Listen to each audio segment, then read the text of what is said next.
Parfois, on nous demande des séries sur le football. Alors, il en existe pas mal. Il y a eu des choses comme Foot de rue, il y a eu PSG Academy. Donc, il y a aussi pas mal de BD qui sont sponsorisés par des équipes de foot ou des émissions, enfin, que sais-je.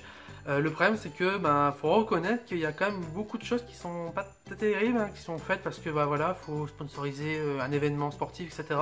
Heureusement, on a des titres quand même qui existent sur le foot. Et pour moi, si on a un titre à retenir en BD, c'est Luca.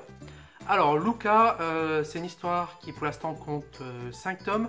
Il y a eu 4 tomes pour la première saison qui sont ici dans cette intégrale. Et le deuxième cycle commence donc avec le tome 5 qui a un petit moment à sortir, mais il est enfin arrivé. Alors, Luca, en fait, c'est un jeune qui a du mal en fait à arriver à ce qu'il veut. Il essaie de bien se faire voir par son petit frère, mais en fait voilà, il se rend bien compte qu'il est assez nul.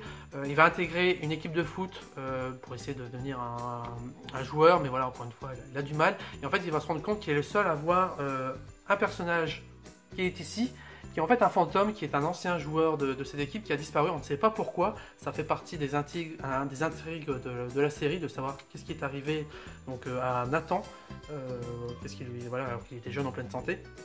Et c'est en fait donc, voilà, une série sur le football, mais pas que. Il y a une histoire, il y a une aventure humaine, il y a une histoire d'amour, il y a une histoire un peu fantastique avec le fait qu'il y a un fantôme, une histoire un peu polar pour essayer de comprendre qu'est-ce qui est arrivé donc, à Nathan. Il y a tout un projet un peu lugubre de trucs immobiliers pour que l'équipe de foot soit éjectée. Enfin bref, il y a plein de choses. Et dans le top 5, on a un renouveau. On va aborder d'autres sports. Parce que pour pas trop vous en dire, Luca va essayer de retrouver les anciens membres de son équipe de foot qui étaient là avant que lui arrive.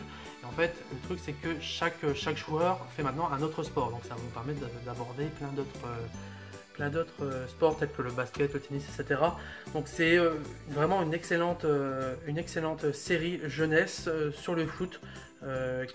Malheureusement, les titres sur le sport sont bien trop rares et surtout les titres de qualité. Et Luca en fait partie.